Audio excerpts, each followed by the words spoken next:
안녕하세요. 네. 자, 좋은 아침입니다. 네. 또 주공 공법을 시작하겠습니다. 예, 오늘 저희가 페이지, 요약집 몇 페이지냐면 36페이지인데요. 맞죠? 예, 거기 밑에 맨 밑에 5번. 자, 5번에 이 이상의 용도지역, 용도지구, 용도구역에 걸칠 때 적용 기준입니다. 자, 우리 지난 시간에는 용도지역도 배우고, 용도지구도 배우고, 용도구역도 배웠어요. 그리고 그에 따른 행위 제한도 배웠죠. 근데 이제는 내 하나 대지가 둘 이상의 용도지역 등에 걸칠 때, 그럴 때는 어떻게 행위 제한을 받을 거냐. 자, 그 부분입니다. 예, 우리 법에서는 이렇게 나와 있네요. 하나의 대지가 둘 이상의 용도지역, 용도지구, 용도구역에 걸치는 경우 각 용도지역 등에 걸치는 부분 중 가장 작은 부분의 규모가 330제곱미터 이하인 경우에는 전체 대지의 건폐율 용적률은, 진하게 표시는 것만 잘 보시면 돼요. 예, 전체 대지의 건폐율 용적률은 가중평균한 값을 적용하고 그 밖에 건축 제한 등에 관한 사항은 대지 중 가장 넓은 면적이 속하는 용도 지역 등에 관한 규정을 적용한다. 이렇게 나왔습니다. 뭔 말인지 알겠어요? 모르겠어요? 자, 이거죠? 여러분이 땅이 있는데 대지 면적이 예를 들면 1000제곱미터 땅이다. 그런데 내 하나의 대지가 하나의 지역에 있는 게 아니라 걸쳐 있대요.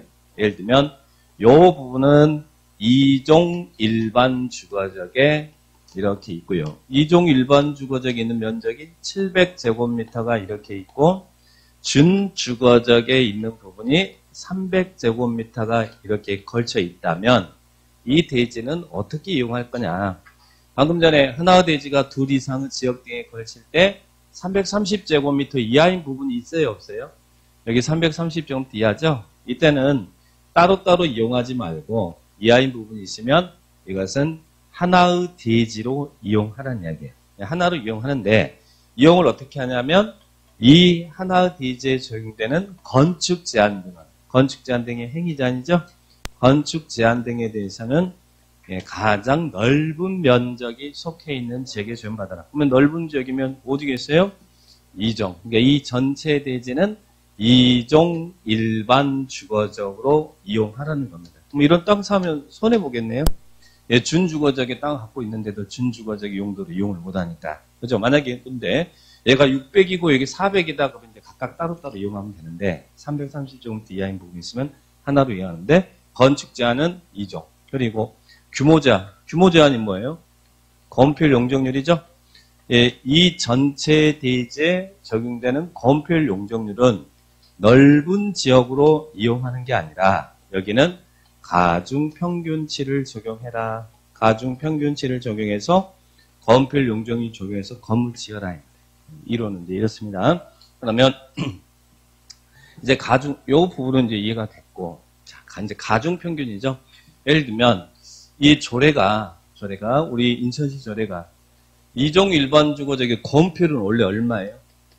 2종 일반 주거 건폐율은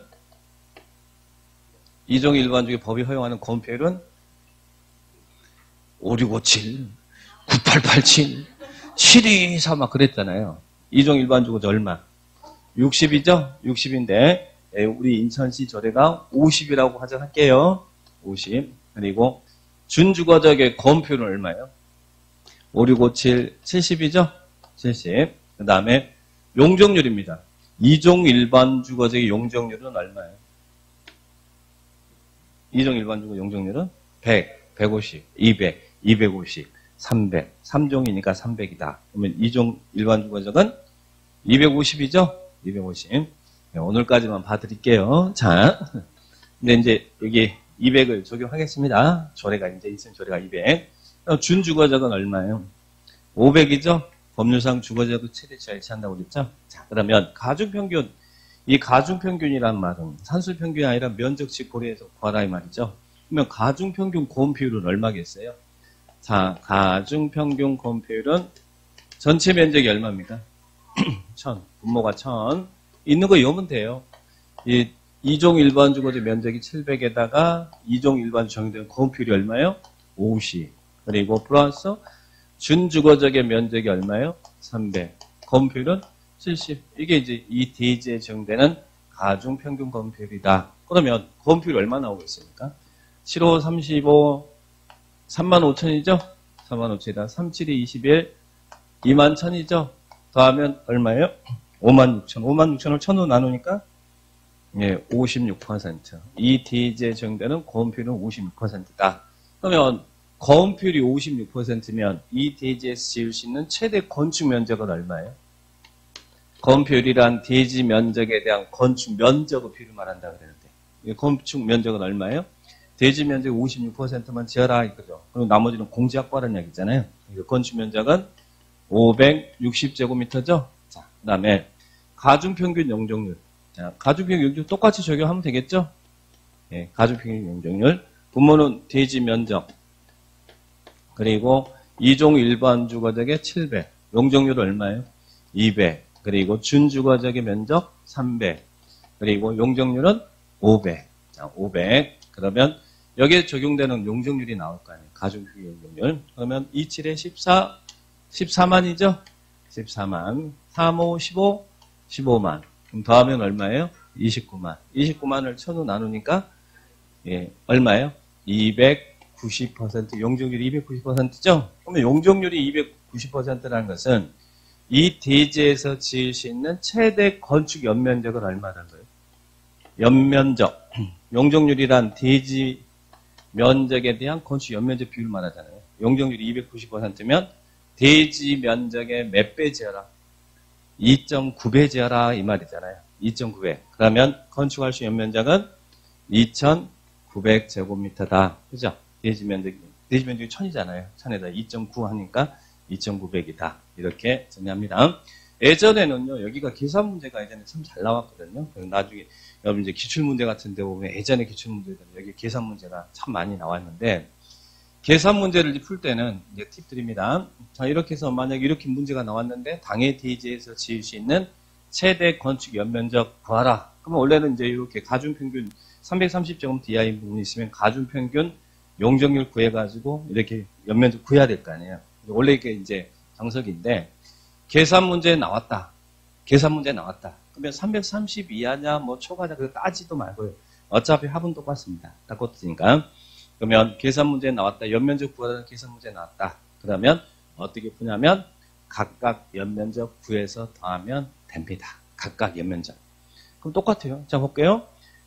여기가 2종 일반 700이죠? 700의 용적률이 얼마예요? 200. 그럼 이 대지에서 지을 수 있는 최대 연면적은 얼마예요? 대지 면적의 2배다. 연면적은 대지 면적 곱하기 용적률 하면 되니까. 대지 면적의 2배란 얘기죠? 27에 14. 그리고 플러스, 여기는 300 있잖아요. 용적률 얼마예요? 500. 그러면 이 대지 면적이 5배 지을 수 있다는 얘기죠? 35, 15. 1500. 더했더니 얼마예요? 2900. 저기하고 똑같죠? 네, 가중평균 용적률 구하고 푸는 것보다. 그러니까 바로 연면적 구하라는 문제 나오면 330 먹고 따지지 말아요. 묻지도 따지도 말아요. 그냥 무조건 각각 연면적 구하면 똑같은 결론 나오니까 뭐 이런 문제 나오면 우리야 뭐 땡큐죠. 월요일 학기론도 푸시는데 이거 못 푸겠습니까?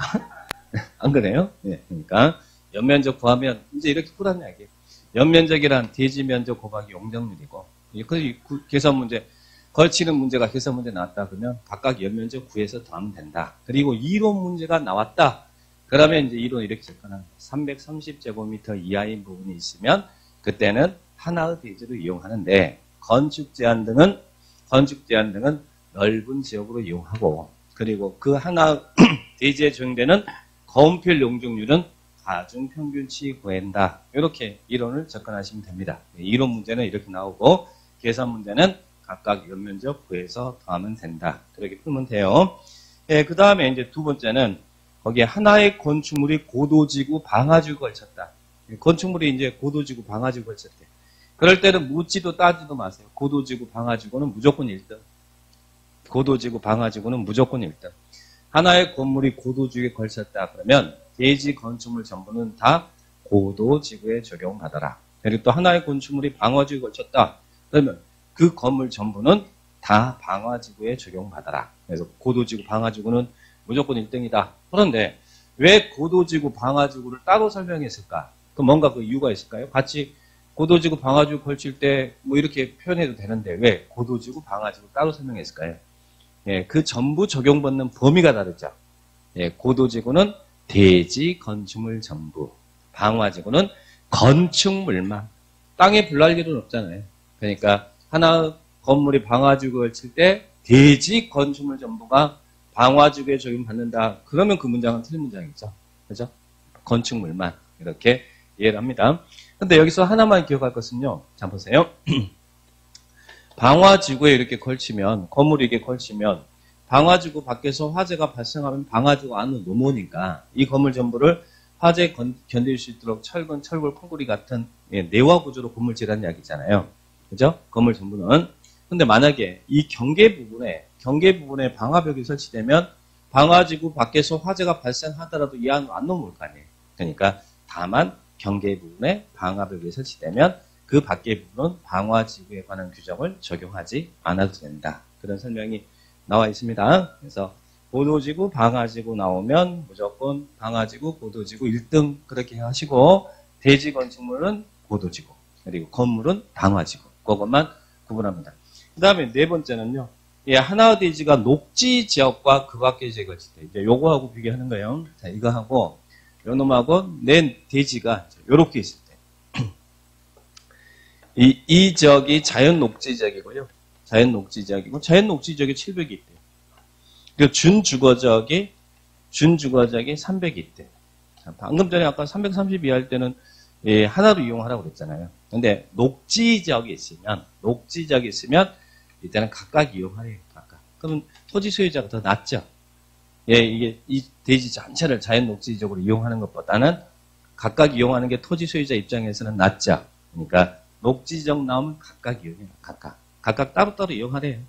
녹지 지역 나오면. 그런데 이제 녹지 지역 나오면 각각 이용하는데 근데 뒤에 단서정이 단 녹지 지역이 330제곱미터 이하면 제외한다.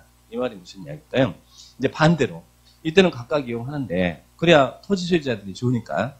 그런데 이제는 반대로 이 준주거 지역이 700이고 그리고 자연 녹지 지역이 300이라면 이때는 어떻게 이용하는 게 토지 소유자에게 좋겠어요.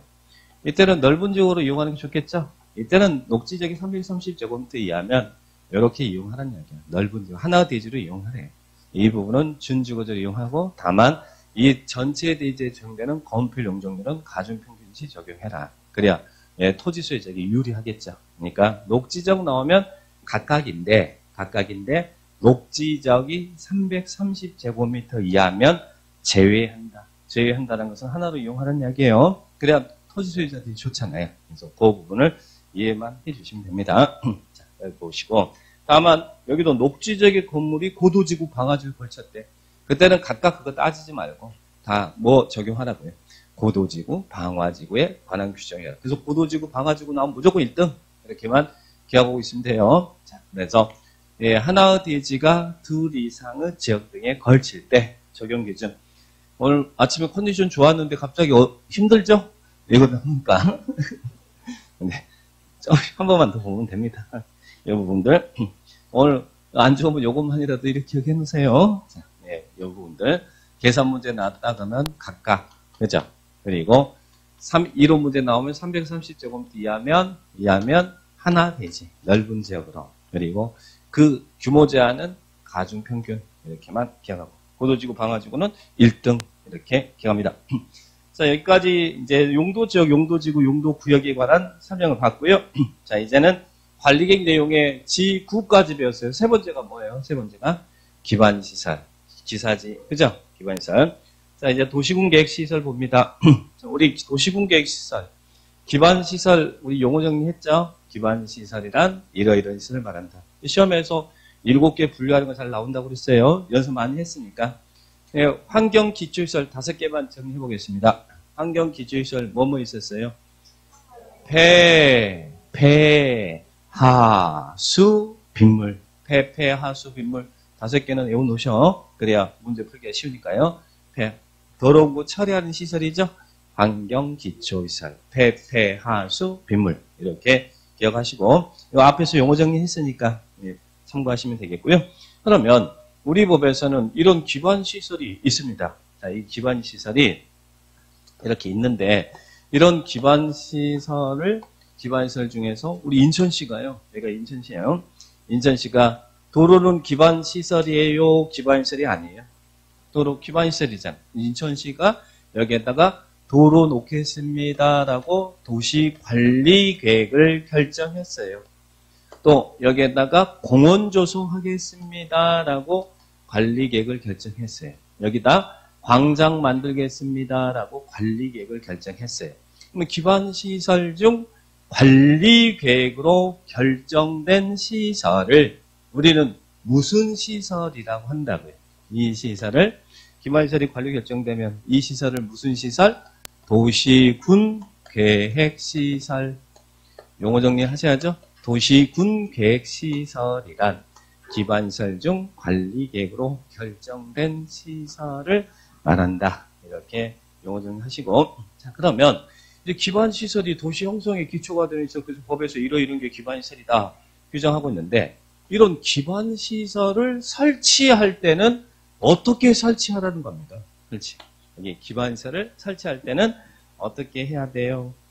원칙 나왔습니다. 기반시설을 지상, 수상, 공중, 지하에. 저 여기 지금 인천시인데 여기에다가 지상, 수상, 공중, 지하에 기반시설을 지상, 수상, 공중, 지하에 설치할 때는 어떻게 하라고요? 미리 도시군 관리계획으로 결정해서 설치해라. 우리 앞에서 배웠던 기혈집 협심결해서 입안하고 결정해서 관리계획으로 결정해서 설치하라는 얘기예요. 그래서 용어가 나온 거잖아요. 관리로 결정된 이 시설을 도시군 계획시설이라고. 그래서 원칙은 기반시설은 미리 도시군 관리계획으로 결정해 설치해라. 그런데요. 관리계획으로 결정해서 설치할 시설을 관리계획으로 결정하지 않았대. 그는 입안하면 2년 2천이다. 이렇게 규정합니다. 그런데 기반시설은 원칙은 도시군 관리계획으로 결정해 설치하지만 다음의 시설은 관리계획으로 결정하지 않고도 설치할 수 있다는. 그럼 지자체 입장에서는 관리계획으로 결정해서 설치하는 게 좋아요? 결정 없이도 설치하는 게 좋아요? 없이 서는 게 좋죠. 특히나 이제 우리 인천시야, 인천시장 입안도 결정도 하지만, 저기는 김포시 같은 경우는 김포시장 입안만 하고 결정은 도지사가 해줘야 되잖아요. 관리 결정은. 그죠? 근데 결정 없이 할 수 있다는 건 시장 군수가 설치할 수 있다는 얘기잖아요. 그래서 우리 법에서는 이런 시설은 관리계획으로 결정하지 않고 설치할 수도 있더라. 이렇게 쭉 밑에 관리계획 결정 없이 설치할 수 있는 시설이 나오죠. 근데 불편하게 이런 걸 물어보고 있어. 이거 다 외우라고 그런가? 예, 그건 아니죠. 자, 그러면 여기서는 뭐 이렇게 쭉 한번 보시면 돼요. 이걸 다 우리가 외울 수도 없는 것이고, 눈으로 이제 확인만 하시고. 시험에 나왔던 것은 뭐 사회복지시설이니, 폐차장이니, 주차장이니, 뭐 이런 시설은 결정 없이도 설치할 수 있다. 이게 나왔고. 뭐 여기서는 요것만 체크하세요. 항상 이런 나오면 또 이제 제외되는 규정들. 그럼 제외라는 말이 무슨 말? 원래 전기 공급 시설은 관리계획 결정 없이 설치할 수 있어요. 근데 전기 공급 시설 중에서 무엇은 제외한다? 발전시설, 변전. 예전에 이걸 발전소, 변전소 그랬거든요. 지금은 발전시설, 변전시설 표현합니다. 제외한다는 말은 뭐라는 이야기예요? 전기 공급 시설이지만 요놈은 관리계획 결정이 있어야 된다. 그죠? 그래서 그 부분만 딱 체크를 해 놓으시기 바랍니다. 네, 보시면 되겠고요. 예, 그 다음에 2번 도시군 계획시설의 설치 기준 나왔습니다. 기준. 우리가 앞에서 계획의 기준 그러면 누가 정했어요? 국장 우리는 준비했거든. 근데 여기서는 그게 아니래요. 도시군 계획시설의 결정구조, 설치 기준 등에 관하여 필요한 사항은 뭘로 정하라고요? 국토교통부령. 부령이 뭐예요? 부령이 시행규칙으로 정하나. 부령이 시행규칙이잖아요. 시행규칙으로 정하나. 여기는 국장이 아니라 우리 계획의 기준 그럼 국장이 했잖아요. 근데 도시군 계획시설의 결정구조 등의 설치 기준 등에 관하여 필요한 사항은 부령이다. 그래서 부령 한번 보시고요. 예, 그 다음에 3번은 도시군 계획시설을 공중, 수중, 수상, 지하에 설치한대요. 자, 그러면 이 도시군 계획시설을 공중, 수중, 공중이나 그리고 지하에 설치한대. 여러분, 민법에서 여러분, 소유권이라는 개념을 어떻게 배웠어요? 소유권은 정당한 이익이 있는 범위 내에서 상, 하에 미친다 그러죠? 그러면 내 토지 밑으로요, 지하철이 이렇게 지나갑니다. 지하철이. 그럼 지하철은 도시철도잖아요. 지하철이 설치됩니다. 그러면 소유권 행사에 제한을 받아요, 안 받아요? 소유권 행사에 제한을 받죠? 소유권은 상하에 미친다고 그랬으니까. 그러면 소유권 행사에 제한을 받으면 보상 받아야겠어요, 안 받아야겠어요? 보상 받으셨어요? 여러분 토지 지하철 내려가면 보상 받으셨어요? 안 주던가요? 왜 안 줬을까? 줘야 되는데 보상해 주는데 이 소유권 행사에 제한 받으면 보상 받아야죠. 근데 이 보상 등에 대해서는 어떻게 정한다고요? 따로 법률로 정한다. 따로 법률로 정한다. 이 따로 법률이 뭘까? 따로 법률은 그때 달라요. 별들에게 물어봐. 이럽니다. 설치되는 시설과 관련된 법이라는 이야기예요. 이 설치되는 시설과 관련된 법, 공중이나 지하에 이런 시설 설치되는. 그러면 우리 지하철은 이 지하철과 관련된 법이 무슨 법이에요? 도시철도법이잖아요. 그래서 도시철도법에서는 보상을 이렇게 해줘라 이렇게 규정하고 있어요.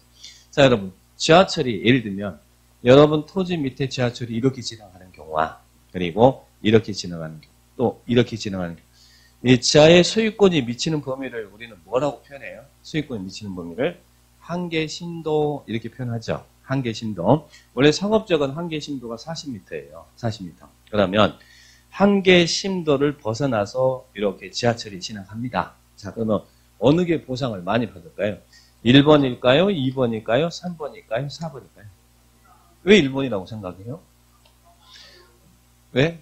아니 어차피 이거 다 수익권 행사는 못하는 건 똑같은데 여기 설치되든 여기 설치되든 여기 설치되든 수익권 행사는 못하는 건 똑같은데 예, 그죠? 위로 여기 건물을 짓잖아요. 그러면 여기 약하니까 여기까지 용적이 요거까지 보상을 해줘야 되니까 이게 더 많이 받는 거예요. 이게 제가 한 이야기가 아니라 도시철도법에서 이야기하고 있더라. 그래서 여기는 따로 법률로 정한다. 이렇게만 기억하시면 돼요. 국토계획법에서 정한다가 아니라 따로 법률로 정한다. 그 정도만 체크하시고 그 따로 법률은 그때 달라요.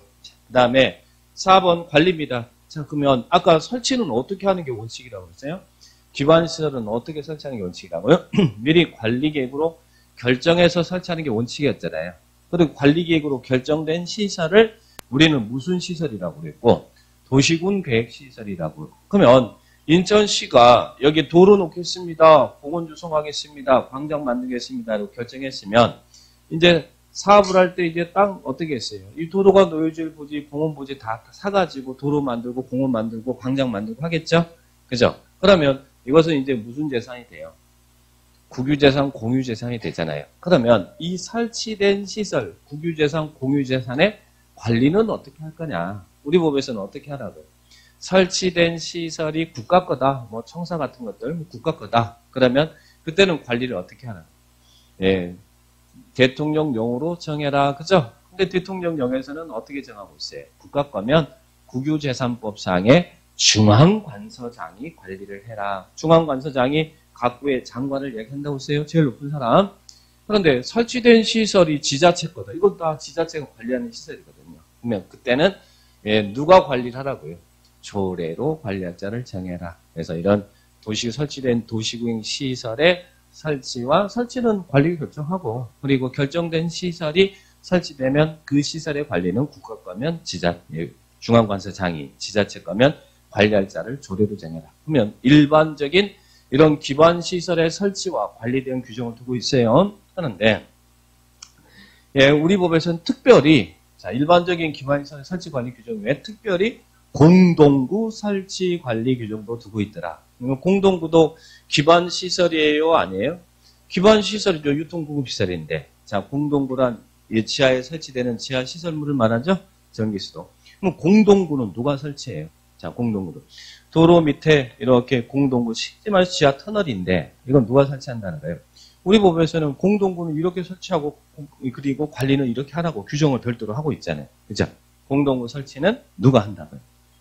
예, 공동구는 시행자가 설치하죠? 시행자가. 여기에 건단 신도시를 만드는 자가 LH다. 그러면 도로 밑에다가 LH가 공동구도 같이 설치해줘야 된다는 이야기예요. 공동구 설치는 누가 한다고요? 시행자가 하래요. 시행자가 설치해라, 시행자. 자, 그런데 다음에 시행자는 공동구를 설치하여야 한다. 그래서 그 기준 기억하셔야죠? 얼마요? 200만 제곱미터, 요 숫자를 기억하시는 거예요. 200만 제곱미터를 초과하는 다음 지역에서 개발 사업을 시행하는 시행자는 공동구를 설치해야 된다. 그래서 그 박스가 공동구를 설치해야 되는 사업이 시험에 한번 나왔습니다. 근데 외우지 마세요. 거기 보니까 도시개발 이미 나왔는데 또 나오겠습니까? 예, 도시개발구역, 택지개발지구, 경제자구역, 정비구역, 공공주택지구, 도청 이전 신도시 나왔는데, 자, 근데 어떤 냄새가 나요? 사람 사는 냄새가 나잖아요. 사람 사는 냄새가 많이 나는 지역에서 200만 제곱미터가 초과되는 이런 사업을 하는 지역에서는 시행자는 공동구 설치해라. 근데 공장 냄새가 나는 지역은 공동구 설치해야 안 해요. 여기 뭐 산업단지, 국가산업단지 조성하는 지역에서는 공동구 설치한다. 그게 말이 안 됐잖아요. 그러니까 사람 사는 냄새, 사람이 많이 머무는 이런 공간인 사업은 200만 제곱미터가 초과되는 사업은 공동 설치. 그래서 200만 제곱미터 초과만 기억하시면 돼요.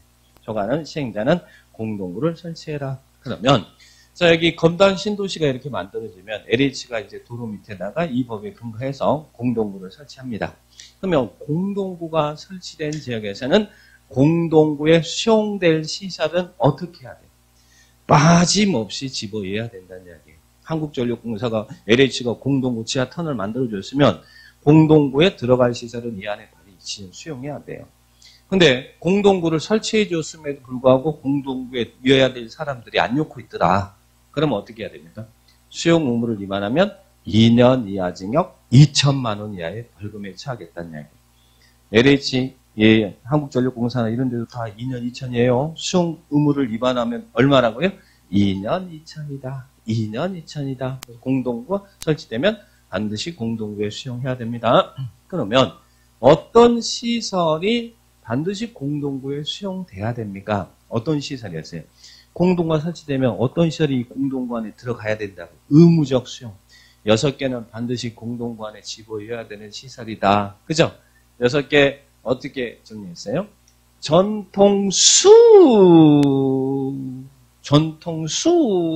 수를 제가 4번 떨었어요.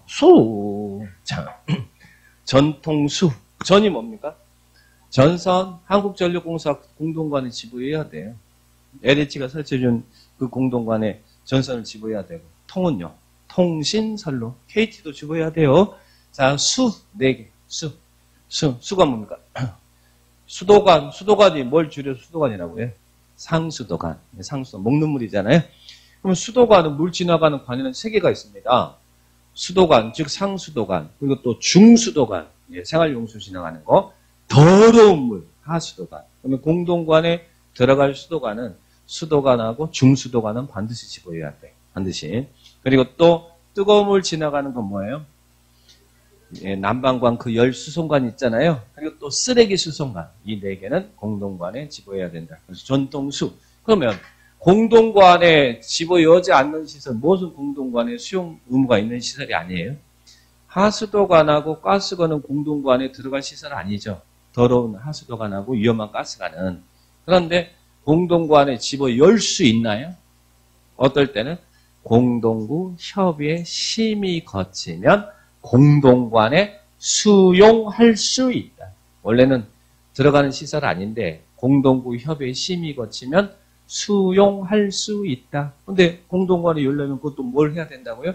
심의를 거쳐야 된다. 그죠? 그래서 하가는 임의적 수용이다. 이렇게 표현하고 나머지 6개는 의무적 수용이다. 하가 그렇게 기억을 딱 해 놓으시기 바랍니다. 자, 그 다음에 밑으로 쭉 내려가 봐요. 종래 시설에 대한 철거. 그러면 공동구가 설치되면 공동구 안에 들어갈 시설이 다 들어가야 될 거 아니에요. 근데 공동구가 설치되기 전에도 기존 도로 밑에는 단독으로 다 매설되어 있을 거 아니에요. 그러면 공동구가 설치되면 그 안에 딱 집어넣으시면 기존 도로 밑에 있던 시설들은 어떻게 하겠어요? 당연히 철거하고 도로 원상 회복을 해야 되겠죠? 그래서 밑에 철거하고 원상 회복해라. 이런 이야기들이 설명되어 있습니다. 자, 그 다음 뒤로 넘겨보시고. 그러면 여기서 하나 이제 설치에 대해서 보는데요. 자, 설치는 누가 공동으로 설치한다고 했어요? 시행자가. 근데 이 설치하는데 비용이 들어갈 거 아닙니까? 설치 비용. 이 비용은 누가 부담해요? 공동구 설치는 시행자가 하는데, 그러면 이 설치에 대한 비용은 누가 부담해요? 공동구가 설치되면 공동구 안에 들어갈 시설은 의무적으로 수용해야 될 점용 예정자가 있잖아요. 그죠? 그러면 그 시행자와 점용 예정자가 함께 부담한다. 설치는 시행자가 하지만 설치 비용은 시행자와 점용 예정자가 같이 부담해라. 이렇게 기억을 딱 하시 바랍니다. 설치 비용 나왔죠? 그러면 이제 공동구 설치에 대해서 다 봤어요. 그러면 설치된 공동구 관리는 누가 할까? 누가 관리하라고요? 관리는 누가 해요? 아까 일반적인 시설은 뭐 국가법에 이렇게 지자체법에 이렇게 했는데 공동구는 누가 관리하라고요? 관할구역의 장이 관리해라. 인천시장 네가 관리해라. 그죠? 관할구역의 장 우리 6명이 관리합니다. 그래서 특별시장, 광역시장, 특자, 특도, 시장, 호수. 설치는 시행자가, 설치된 시설의 관리는 관할구역의 장이 관리를 한다. 근데 우리 인천시장 요즘 바빠요? 안 바빠요? 뭐 선거 아니라 바쁘죠? 자, 그러면 효율적인 관리를 위해서는 위탁할 수도 있나요? 자, 그래서 위탁 관리할 수도 있다. 네, 보시고. 근데 공동구는 예, 위험하죠, 실은. 근데 같이 이렇게 여놓은 거니까. 그죠? 그래서 관리자는 안전 및 유지 관리 계획을 수립해야 됩니까? 몇 년마다요? 5년마다. 5년마다 안전 및 유지 관리 계획 수립하고 안전 점검은 주기적으로 정말 많이 해야죠. 안전 점검은 어떻게? 연 1회 이상. 그래서 5년 1회 이상 안전관리, 안전점검 실시한다. 보시고요. 그러면 공동구 관리 비용은 누가 부담할까? 이 관리하는 게 더 힘든 거예요. 그죠? 이제 관리는 우리 인천시장이 한다고 그랬잖아요. 그러면 인천시장이 공짜로 관리해 주지는 않을 거 아니에요. 관리하는데도 비용이 많이 들어갈 텐데 그럼 관리 비용은 누가 내야겠어요? 당연히 이 공동구를 점용하고 있는 자가 내야 되겠잖아요. 이 안에 들어가 있는 한국전력공사, 통신공사들이 인천시한테 관리 비용을 내야 되겠잖아요. 그죠? 그러면 인천시장이 점용자에게 관리 비용을 부과하겠죠. 이때 점용 면적을 고려해서 부과를 합니까? 아니면 똑같이 n분의 1입니까? 많이 점용하는 사람한테 많이 내게 해야 되죠. 점용 면적을 고려해서 관리자가 점용자에게 부과합니다. 자, 그러면 이제 관리비를 부과했어요. 그러면 납부부자는 연 어떻게 내야 돼요? 2회로 나눠서 분할 납부해야 된다. 마치 자동차 낼 때 우리 반기마다 내는 것처럼 그렇게 내면 된다는 이야기예요. 자, 이게 이제 공동구 설치와 관리에 대한 규정이다. 그래서 공동구를 이렇게 설치하고 관리 이렇게 하자. 자, 맞고. 그러면 이제 광역시설입니다. 자, 광역시설은 어떻게 할까요? 광역시설도 기반시설입니까? 아닙니까? 광역시설? 기반시설이에요? 아니에요? 기반시설이죠. 기반시설인데 어떤 시설을 별도로 광역시설이라고 부른다고 했어요. 2개 이상 시군에 걸치거나 2개 이상 시군이 공동으로 이용하는 시설. 그래서 걸치는 시설 대표적으로 도로, 철도, 공동으로 이용하는 시설, 우리 저 공항, 항만 뭐 이런 것들이 공동으로 이용하는 시설이죠.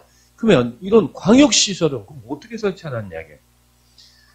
광역시설은 공동구 설치 관리 규정을 준용한다. 맞아, 틀려요? 광역시설의 설치 관리는 공동구 설치 관리, 이 공동구 설치 관리 규정을 준용한다. 맞아, 틀려요? 틀렸죠. 준용한다는 말은 따른다는 이야기잖아요. 공동구 이렇게 설치하고 관리 이렇게 하는데 그게 아니라 광역시설은 일반적인 아까 우리 배웠던 처음 했던 도시공계획시설의 설치 관리 규정에 의한다는 이야기예요. 그럼 광역시설도 어떻게 설치하는 겁니까? 미리 설치할 때는 미리 도시군 관리계획으로 결정해 설치하고 그리고 설치된 광역시설이 국가 거면 중앙관설장이 관리를 하고 지자체 거면 조례로 관리할 자를 정해라. 이게 일반적인 도시군계획시설의 설치관리 규정이잖아요. 광역시설도 그렇게 하래요. 그런데 문제는 도시군 관리계획으로 결정해서 설치해야 되지만 광역시설이 편익시설이면 상관없는데 혐오시설 같은 경우는 관리계획 결정이 어려워요. 그래서 예외를 두는 겁니다. 예외가 뭐예요? 예외가 협약이나 협의회를 구성해서 설치 관리할 수 있다. 그래서 협의 구성이 원칙이 아니라 예외를 하는 겁니다. 그래서 광역시설의 설치 관리는 협약이나 협의를 구성해서 설치 관리 하에 한다 그러면 금장 틀린 문장이라니까.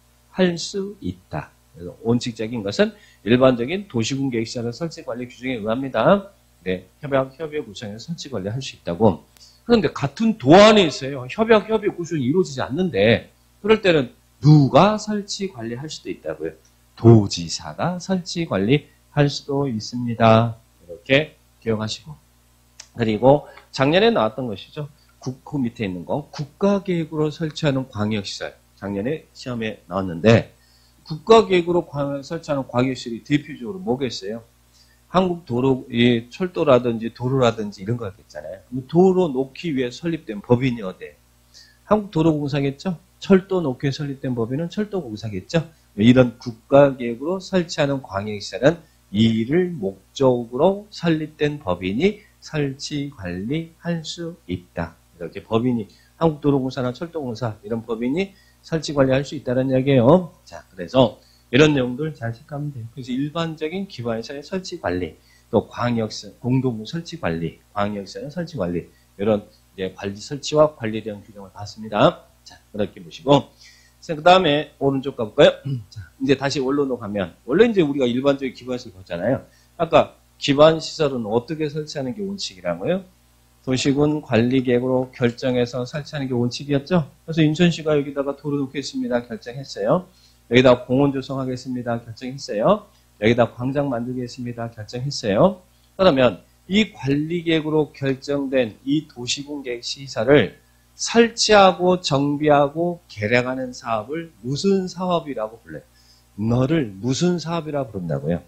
도시군 계획 시설 사업. 이 시설에다가 사업자만 붙이면 되죠. 관리계획으로 결정된 도시군 계획시설을 설치, 정비, 개량 사업. 그래서 우리 국토계획법에서는 관리계획으로 결정된 이 도시군 계획시설을 설치, 정비, 개량한 사업을 시행 절차를 이렇게 규정하고 있다는 거예요. 즉 도시군 계획 시설 사업을 두고 있습니다. 자, 그래서 41페이지에 시설 사업의 절차가 쭉 이렇게 나와 있습니다. 자, 참고만 하시고요. 자, 뒤로 넘겨볼게요. 자, 우리 인천시가요. 인천시가 이런 도시군 관리 계획을 결정했는데, 자, 여기 이렇게 놓겠습니다. 지금 결정한 내용이 3개가 있네. 근데 이거 결정했지만 이게 다 한 번에 다 집행하나요?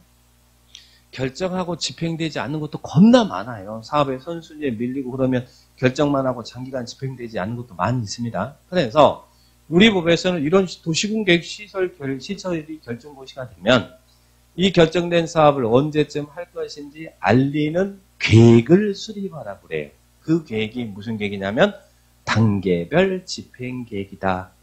이걸 언제쯤 집행하겠습니다라고 정하는 계획이 단계별 집행 계획이라는 거예요. 그러면 시설이 결정 고시되면 의무적으로 단계별 집행 계획을 수립해야 된다는 이야기예요. 누가 단계별 집행 계획 수립? 이거 언제쯤 하겠다. 누가요?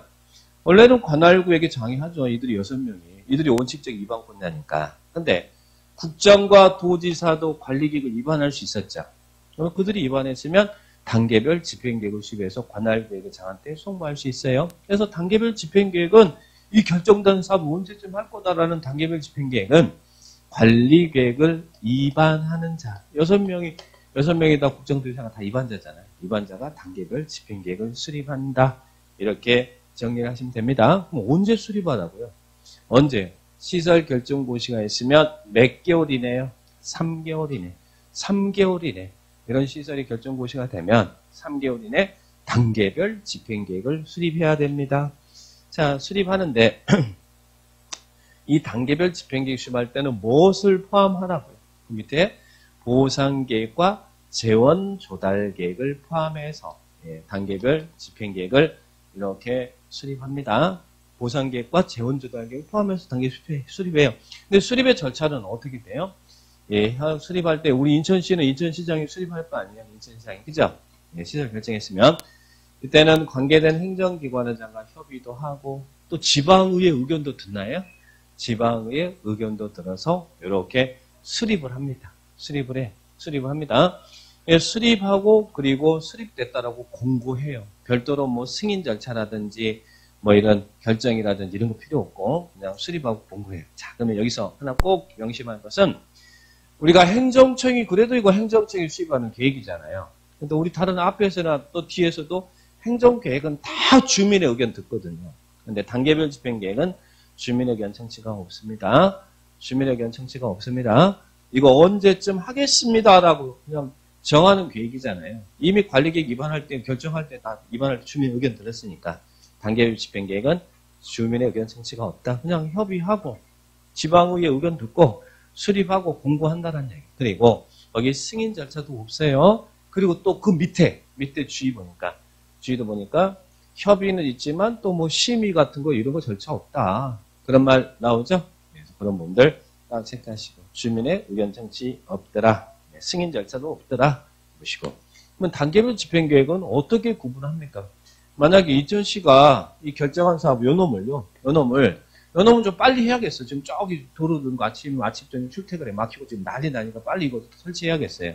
그럼 이거 3년 이내에 실시할 거면 요 1단계 포함한다는 이야기예요. 근데 요 부분은 저쪽에 있는 공원이나 광장은 지금 당장 급한 건 아니야. 언젠가는 설치돼야 되지만 당장 급한 건 아니야. 그래서 요 놈은 3년 이후에 해야겠어요. 그러면 요거는 2단계 집행계획에 포함한다. 그래서 단계별은 1단계와 2단계로 구분합니다. 3년 이내에 실시할 거면 몇 단계요? 1단계. 3년 이후에 할 거면 몇 단계? 2단계. 그런데 여기 저쪽에 있는 공원 조성은 지금 당장 급한 건 아니었어요. 나중에 천천히 하려고 그랬는데 공원 조성하겠다라고 결정했지만 여기 있는 주민이 자꾸 좀 민원이 들어와요. 우리 공원 부족해요. 공원 좀 빨리 좀 설치 좀 해주면 안 될까요? 뭐 그러네. 그러면 2단계 집행계획에 포함됐던 것도 매년 검토해서 계획을 조정할 수 있어요? 없어요? 있더라. 어디로? 1단계로 조정할 수 있더라. 그래서 단계별 집행계획 이런 개념들 정리를 딱 하시기 바랍니다. 아, 시설이 결정되면 단계별 집행계획을 수립하는구나. 그죠? 수립해서 빨리 하는 것도 있고 늦게 하는 것도 있구나. 이렇게 이해를 합니다. 자, 그러면 우리 인천시가 지금 이 세 개가 결정됐는데 1단계에 포함된 게 뭐가 1단계 포함했다고 했어요?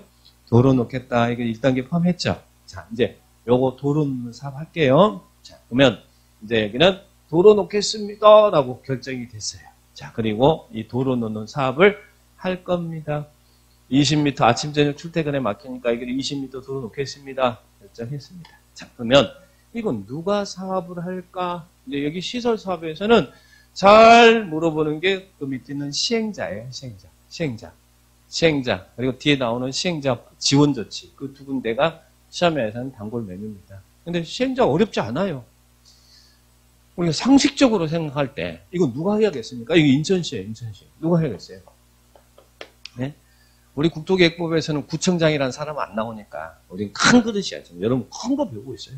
구청장 이런 사람 안 나옵니다. 인천시장 나오고 막 그러지. 누가 시행자예요? 인천시장이 관할구역에서는 관할구역이 장애한다. 그래서 6명 나왔죠?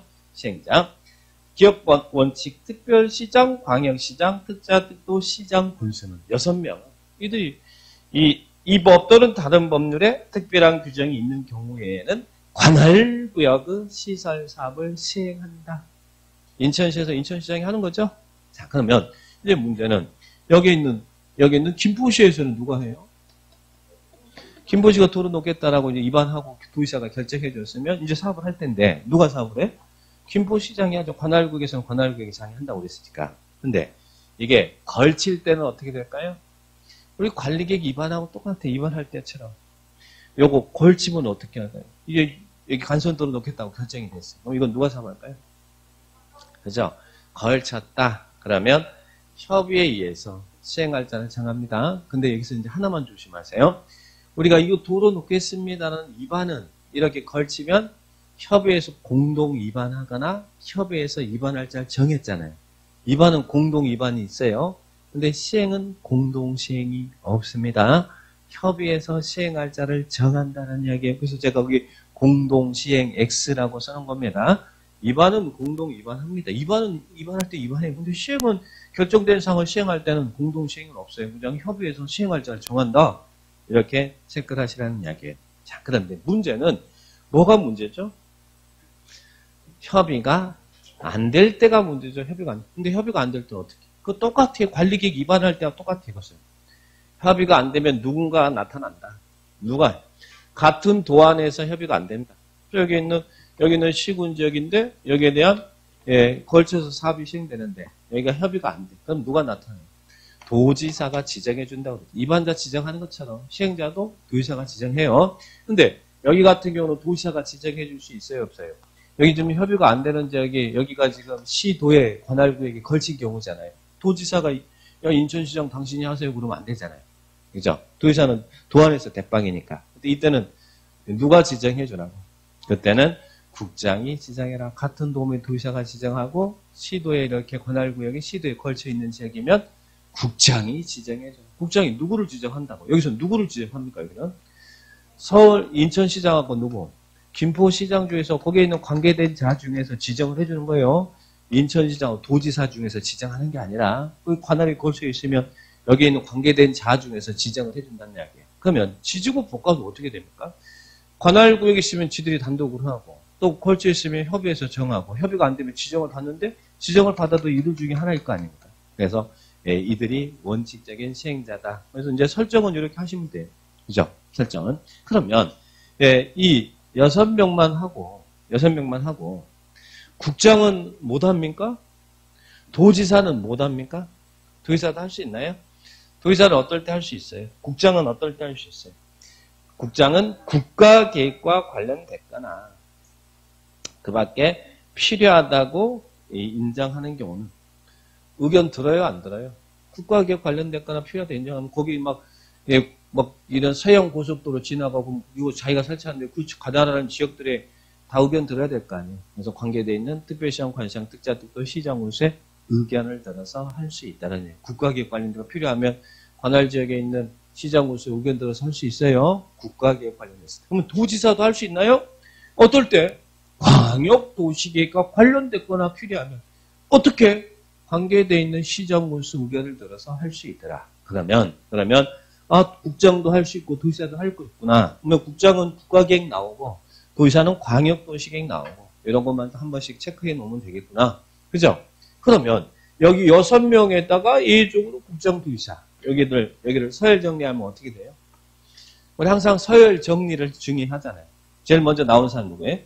국장. 그리고 또 여기는 이 4명하고 도지사 합쳐갖고 뭐라고 그랬어요? 시, 도지사, 그리고 시장, 군수. 그죠? 자, 그러면 이들을 우리는 뭐라고 부른다고요? 행정청인 시행자라고 부릅니다. 그래서 이제 이런 관계 설정을 해보십시오. 국정, 시도지사, 시장, 군수. 그러면, 자, 또, 이 행정청인 시행자만 할 수 있을까요? 이들만 이 시설 사업 하나요? 이들로부터 시행자 지정을 받으면 행정청이 아닌 자도 할 수 있을까요? 그죠? 이들이 입안은 못하지만 시행은 더 잘할 수도 있는 거 아니에요? 그죠? 그래서 국장, 시도지사, 시장, 군수로부터 시행자 지정을 받으면 행정청이 아닌 자도 할 수 있어요. 그런데 여기 행정청이 아닌 자에는 공공사업자 있을까요? 뭐 LH라든지 지방공사 이런 공공사업자도 있을 것이고 그리고 또 현대나 삼성 같은 민간사업자도 있겠죠. 이렇게 지정해주면 이들도 사업할 수 있어요. 그런데 잘 보세요. 공공사업 시행자, 한국토지주택공사라든지 지방공사라든지 이런 공공사업자가 시행자 지정을 받으려면 이들이 지정해주면 이 사람들 시행자 될 수 있는데 지정을 받으려면 어떤 요건을 갖춰야 될까요? 공공사업자가 시행자 지정을 받으려면 어떤 지정의 요건이 필요할까요? 공공사업자가 시행자 지정을 받고자 할 때는 대상자에게 토지소유자 2분의 1 이상의 동의를 얻어야 된다. 뭐 이런 이야기 나오면 맞아요? 틀려요? 예. 맞아요?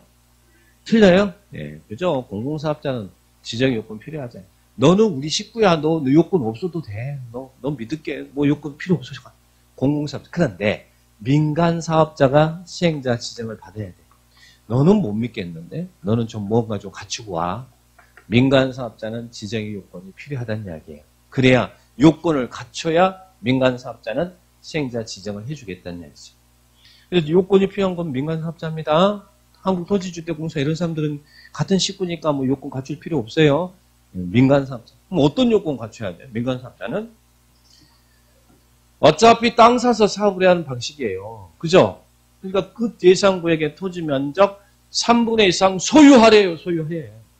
어차피 땅 사서 해야 되는 방식이니까 네가 시행자 지정을 받으려면 3분의 2 이상 소유하고 소유예요. 소유. 그리고 토지 소유자 총수 2분의 1 이상의 동의 얻어와라. 그러면 너 믿을게. 너 지정해줄게. 그러면 이런 요건 갖춰서 시행자 되면 사업하기 훨씬 편안하잖아요. 그러니까 지정의 요건이 필요한 건 누구라고요? 민간사업 시행자다. 그거 기억하셔야 돼요. 뭐 한국토지주택공사 지정받을 때 뭐 소유자의 2분의 1상의 동의를 얻어야 된다 이런 거 나오면 틀린 문장이란 얘기예요. 자, 그 부분만 잘 체크합니다. 그거 보면 지정 요건 체크하시고 그러면 여기서 이제 행정청, 비행정청 다 봤잖아요. 봤어요? 그러면 이 시행자 처분행위에 불복이 있으면 어떻게 할까요? 이제 여기 행정심판까지 봐야죠. 행정청이 시행자 처분행위 불복이 있으면 행정심판법에 따라 하면 돼요. 근데 문제는 요 사람이지. 행정청이 아닌 시행자 처분행위 불복이 있으면 그때는 누구한테 행정심판 제기하라고? 당의 시행자를 지정한 자에게. 만약에 국장이 지정해서 국장한테 행정심판 제기하고 시도의사가 지정했으면 시도의사한테 행정심판 제기하고 시장군수가 지정했으면 시장군수에게 행정심판 제기해라. 그래서 시행자의 지정한 자에게 행정심판 제기합니다. 자, 그걸 꼼꼼 체크. 여기만 딱 체크를 해 놓으시 바랍니다. 그래서 이 시행자가 잘 나와요, 시험에. 잘 나오니까 어렵진 않아요. 구분만 좀 잘해 주시면 돼. 시행자. 자, 이제 시행자가 정해지면 시식이 작성하겠죠? 자, 여기는 좀 쉬었다 하겠습니다.